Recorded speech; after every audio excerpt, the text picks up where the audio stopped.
Have you ever wondered why you keep attracting the same kind of partner? One that hurts you, or one that betrays you, or one that drains you emotionally? It's like this magnet. It keeps pulling in the same objects over and over. But what if I told you that you are the magnet? Today, I'm uncovering the hidden forces that shape your relationships, your attachment style, childhood wounds, and subconscious patterns so that you can finally break free and attract the right partner. Why can you trust what I'm saying? You see, I wasn't always the person helping others break free from toxic relationship cycles. I was once trapped in one myself. And for years, I found myself in relationships where I felt unseen, unappreciated, or even emotionally manipulated. It wasn't until I started studying attachment theory and trauma that I realized I wasn't just unlucky, I was programmed to choose those partners. And I'm not alone. I once worked with a client, let's call her Julia. She was a smart, successful woman, but every relationship left her feeling abandoned and heartbroken. She'd say, I just have bad luck in love.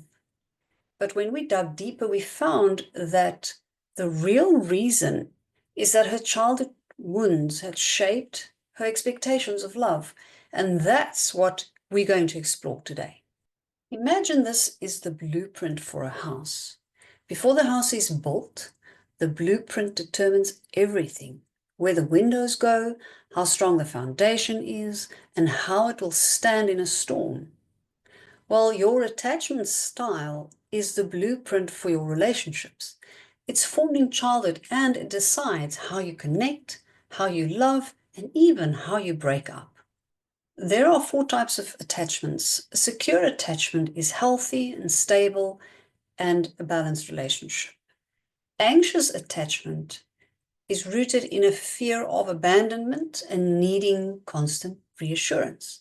Then there's avoidant attachment, which is basically a fear of intimacy and pushing people away. And disorganized attachment is a mix of both. You're craving love, but you're fearing it at the same time. So when my client Julia and I looked at her past, we saw a pattern.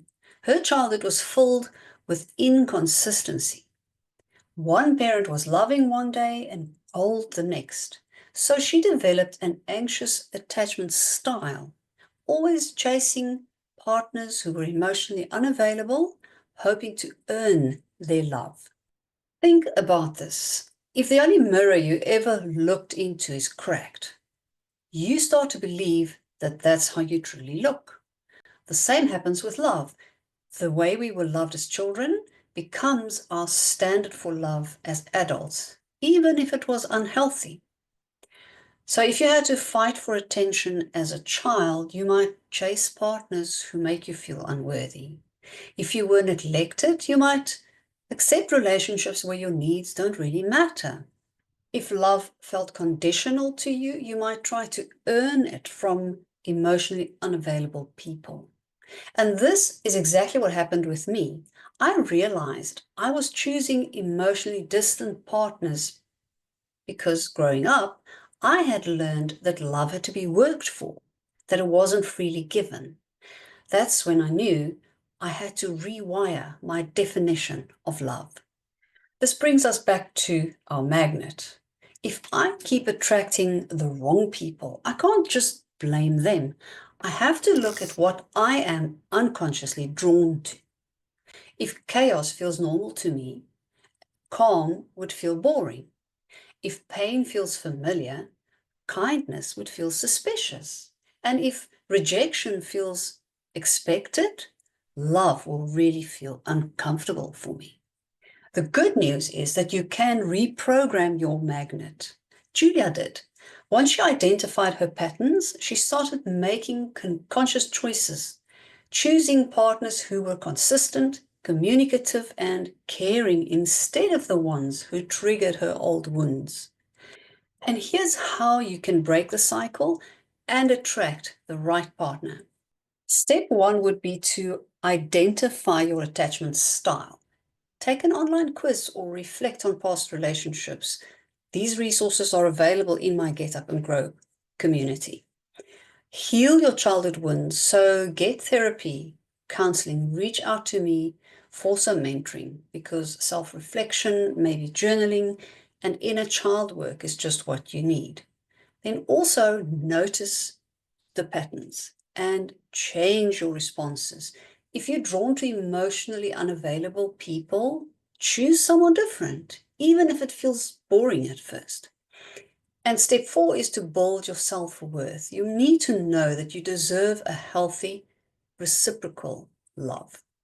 You deserve love that feels safe.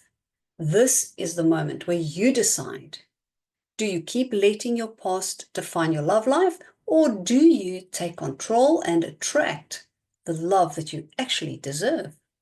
Remember, patterns don't change overnight, but with awareness and with effort, you can rewire your magnet. And when you do, you'll stop attracting partners who hurt you, and you'll start attracting the love that truly, truly nourishes you. If this resonated with you, please drop a heart in the comments and tell me, what's one pattern that you've noticed in your own relationship? And if you're ready to break free from toxic cycles, I can help you. Check out the link in my bio for Get Up and Grow resources on healing attachment wounds and finding the right partner.